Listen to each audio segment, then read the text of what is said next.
All right, good morning, good evening, good afternoon, ladies and gentlemen, citizens of YouTube. This is Pastordowell. We are in Green Bay, Wisconsin. We're visiting a very dear brother in the faith, Brother Kabir. He has been more than a lover of hospitality while we're up here. Yes, sir. To taking care of not only us, but the other Israelites that have traveled in from far. The reason for this video is because Brother Kabir had some Christians lined up, and I guess, there's a situation going on, which is none of your business. We'll just talk about the Christians. That's the reason why for this video. And the philosophy and the theatrics and the theology of Christians. When you listen to these people, it's utterly, utterly amazing, because while we were, let me see, it was 1, 2, 3, 4, 5, 6, 6 people that we actually spoke to. Is that right? First time, one, two, yeah. While you listen to these Christians, you can tell that these people are indoctrinated by theology and philosophy. And correct me if I'm wrong, but there seems to be like a spirit of Antichrist that don't even want to hear the Bible read or quoted. That's correct. And no matter how many scriptures you quote, no matter in context, no matter how much you read, it was almost like pulling our teeth to get them to open up the Bible to read it. Yes. They just wanted just to philosophize everything through this pagan theology that they've developed. And it's a sickness. It is a literal spiritual sickness. But anyway, just to be fair, the first two was very respectful and tactful. The older man, who has a whole lot more wisdom, I'll be more inclined to listen and hear him. Yeah. The second man that came, the owner of the radio station, or general manager of the radio station, he's the one that we recommended for our brother to actually speak with and talk with. The last three were straight up clowns. Yeah. I can't put it no other way. I have never heard of such heresy. I've never heard such pseudo lies of these people. And if Ahab was only a figure mentioned one time in the Bible, we saw him in grand style. Oh, he showed up today. He was in grand style. But anyway, Elder Rufus, first thing we want to address is what is it with these Christians? I mean, you have figured that if everybody so-called loves Jesus, then we will want to talk about Jesus. Then we will want to, it's a subject that can't be exhausted. What is it about these people that they refuse to actually open up this Bible and see what this book has to say? It's like extremely clear and obvious that there's no spirit of truth in these Christians, because that's what draws you to Jesus. That's what draws you to the Word and makes you want to read it and study it and embrace it, and you just love it. And like you said, we literally, hey, read this, pick this up, pick the Bible up, go to this. And they were literally getting frustrated because they've been indoctrinated. They believe in Christianity. They don't believe in the Bible. And that's what we heard, a bunch of theologies and a bunch of rhetoric and just theories and a bunch of assumptions. And when we would go back to the book, when you would go back to the book and you would go back to the book, it actually perturbed them. Remember one guy, he yelled, you just read it. You know what I mean? It's just like, but you kept telling him, we'll wait on you, get there. You turn to it, but we'll wait. Well, just tell me what it says, And it's that spirit. They don't really care about truth. They care about pushing their doctrine. They care about pushing their theology. And when they get faced with a situation like this, it's really a hostile environment for them, because the word cannot be denied. The word cannot be questioned. It's not up for questioning, you know what I mean? So once you hit them with the word, what's a real rebuttal? Well, you don't have it. Right. And every time they would come with theology, you would go right back to the word. Theology, word. Come up with their theories, word. And it just gets frustrating for them because they don't know the word. Like Paul said, I speak to them that know the law. These people don't understand the law. They don't know. So it's like talking in riddles to them. It's utterly amazing, because to sit here and watch someone get frustrated when someone's quoting the word. That's one thing I learned about Israelites. Israelites know what that Bible says. Christians know the philosophy and theology of all the people that has come after the apostles. That's right. And so they're quoting to you a bunch of theological misfits that has nothing to do with this Bible whatsoever at all. And I showed them over and over again. Oh, let's go here. There is a serious visceral attitude and a serious negative emotion and an offense against keeping the commandments. That's what you see as soon as you come into the faith. Everybody's, when you look at all the saints that come in, their lives are seem to be fine when it comes to family member, friends, religious people. But as soon as you start to keep the commandments, you can go to any of those flavored denominations you want. They don't care. But as soon as you start keeping the commandments, especially the Shabbat, boy, it brings out stuff that you've never seen before in people. And these spirits that's been dormant and hiding and not showing themselves, they all come out when you start talking Shabbat, you start keeping the commandments. That's when all the theories and stuff, because they've had to doctrinize this thing and talk it away for all these centuries, you know what I mean? So that's why it comes out and these people just come in with such, the word used is visceral, and they just attack and they're on the aggressiveness because they don't have answers for truth. They don't have answers for this. But then when you sit in front of a man like yourself that has been living it, not just preaching it, you've been literally living it. Because you could tell all these people, probably besides he even did, the older gentleman that run the radio station, he did a little bit, but all of them had done their research. They all had watched Straightway, got on the website and all that. So again, they had seen the lifestyle. So you couldn't argue any of that. So then when you come and sit down and his words gets dispensed to them, it was nothing to argue. So them that don't want to hear the word, they get mad. Now one guy, the older gentleman first, and even the young guy, the first people that we met with, they learned a lot, and they had a total different perspective.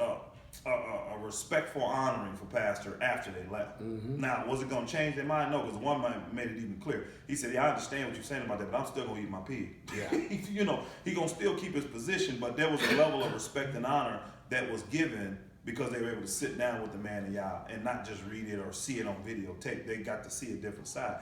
But inside, they just don't care about truth. They don't have the spirit of truth. And one of the things that the first group had said was, I said, what was that? Whatever was pagan and heathen and satanic thousands of years ago is still pagan, heathen, and satanic today. Yep. And of course, we address Christmas and Easter. Yep. And we showed them the paganism, the heathenism. And they told us that it may have started off bad, but now it's good. We said and looked at each other, man, your eyes almost got bigger than mine. But then even on that, we said, okay, well, tell us how it's good. Yeah. And they had nothing. Nothing. They had nothing to explain. Just assertions. Yeah, why it's actually good and why it's changed from the old. It's paganism. I mean, it's going to be what it's going to be. And again, I'm telling y'all again, Christianity is nothing but the same old thing rehashed from antiquities. These people are trying to worship other gods.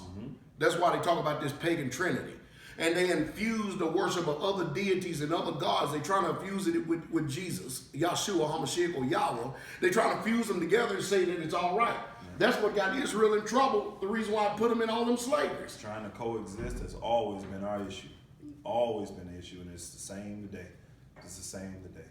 And I'm going to say this part too, Pastor. I thought it was ironic, that and people say race and stuff and all that don't matter and all that. At the end of the day, it becomes an issue. It becomes an issue. It's still on the table. It's an elephant in the room, and we ain't afraid to push that elephant over. But we're going to push an envelope. Yeah, but, and I have to identify, the first two guys that came, they were white brothers.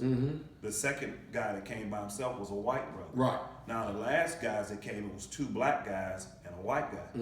And the disrespect, the visceral, the attitude and spirit, just a disrespect. The one black guy wouldn't even look at Pastor. Wouldn't even look me in the eye. Now he talking about him and addressing him and coming in with these swelling words, talking about, well, I don't want to do this and that. We ain't going back and forth on this. But then the first thing he does is say that we're working in apostasy. And that's something. Starting off with accusations. But the brothers was just so disrespectful. I let them have it, though. I ripped their rear ends. Let them have it. But I just thought that was something to see.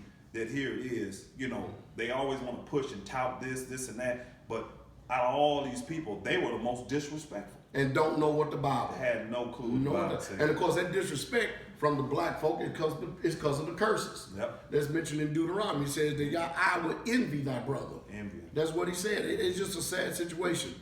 And what I learned, even more so, and I'm not surprised at all, is that Christianity has been dumbed down to such an unprecedented level that it is Mystery Babylon that the Bible talks about, and it is the warning that Paul taught us and told us if somebody come and preach another Jesus, because what they're preaching and teaching is another Jesus. And I have never seen such an anti-Messiah, an anti-Christ spirit as I saw displayed here, when people just flat out, well, that ought to say, well, this should say, and this say. It is off the chain of what we see taking place here. It is an anti-Christ denying religious spirit. And if you stay in there, which the book tells you to come out of her, my people, if you're his people, have fun, but know you won't burn. Just be sure to know that you will burn. But I've never in my life seen such Ahabs. No. And I mean, every once in a while you see an Ahab here, Ahab there, but three of them in one place. There was a big group of them this weekend. Big group of them. And you could just tell all these men were married. Every single one of them were all married.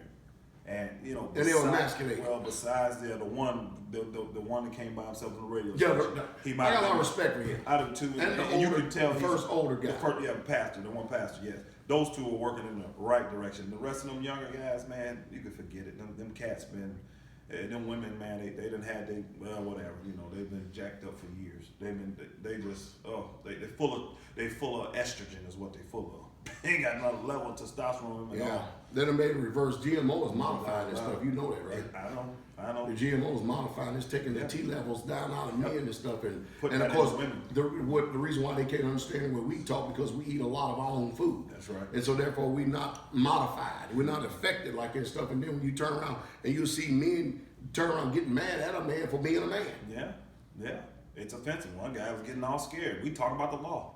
He getting scared, and then he said it, that kind of talk. I said, brother, we talking about the law. Yeah, we're talking about the law. We talking about the law. This is what the law says. This is what the law says, and he got all jacked up, Sure man. did. He was ready to go then. Boy, he would call 911. One of the two, boy, he was ready to get out of here. He was ready to go then. But it's a sad situation.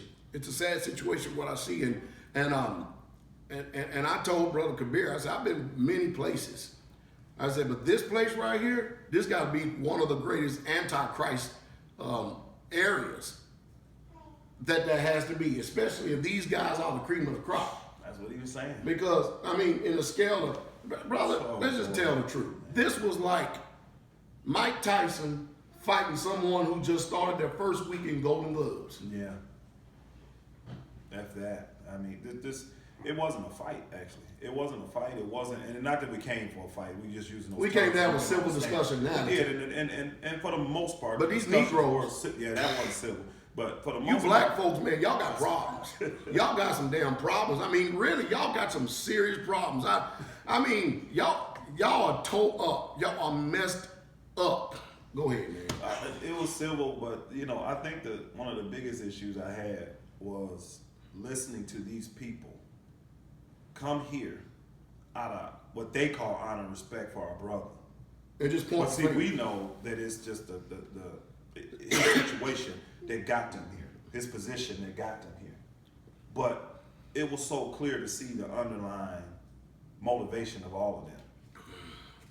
The fears that's in all of them because he's chasing after y'all. Same fears that your families have when you start keeping the commandments. Same fears that when you stop doing all the sin that you were doing and doing it with them, now they feeling ostracized. Now they feeling like, oh, you think you better. It's the same kind of fears. It's a separation fear. And they in sin and you want to be a saint. They out there living crazy and you want to live holy. And it's a fear that, okay, your lifestyle is going to expose my lifestyle. Mm-hmm. And they fear that here. That when the brother is going, it's going to expose what's going on in there. Because they actually call this, what they do here, a community. Because they're getting strong. They are. I mean, Kabir's getting strong. No doubt he's getting strong. But these matter of fact, getting strong, he can already mop the floor with every single one of them. Sure can. Just by studying the Bible. These guys have had no comeback even for Kabir, and he's been just in it for a couple months. And that's what the spirit of truth does, though. Truth, it don't need no backing. It don't need nobody to stand for it. Truth does that all by itself. And it's offensive to those that don't love it. It's just flat out. And again, let me reiterate. We're talking in general terms because it's really, we're here to talk about the Christians. Yeah. But it's really none of your business what we're discussing. Just listen to what we're saying about these pagan Christians who have continually, y'all, what is this drug, man? Christianity is a drug, man. Opioids. heroin or whatever it is. They own something. What they putting in them when they walk through these doors? Man, I think it's just the system itself is set up that way. You've been saying it for decades, Pastor, to dumb you down. And we met a bunch of dumb speaking people this weekend. Not to insult them. I'm just saying it was. It's just a fact. But they don't know what they speak of, especially when you're dumb speaking because you're coming in the name of this word. You're coming representing this word. The word. But you don't know You the don't word. You don't understand the word. You have no desire to really teach the word because you got your own philosophies. And that's why I call it dumb. I'm not trying to disrespect any of these brothers or men. Just saying it's just dumb speech. It's Everybody dumb speech. we ever talk to, they always do their so-called quote-unquote investigation on me. Yeah. And I don't have to do that. No. I don't have to do that at all. All I got to do is just know what the Bible says, know what truth says. As soon as somebody go off in error, it's easy to expose. Very easy. Very easy. The one guy did us a solid, just giving us information on how he thinks, but he was probably one of the most civil conversations we had. That's the one man that we did recommend in this area that Kabir could potentially still speak to. But you can't do that with you low-grade budget black folks, man. You folks got some problems. Not at all. I mean, y'all be eating too much syrup. Get off the high fructose corn syrup. Y'all eat too much sugar. Something wrong with y'all. Got holes in y'all brains. Anyway, brother, I'm going to go ahead and end this video right now. Anyway, we're having a wonderful time up here with the Israelites. It's been a blessing, a true blessing. But I'm telling you what, y'all come out of Christianity. Save yourself from this untoward generation. Shalom, shalom. Shalom.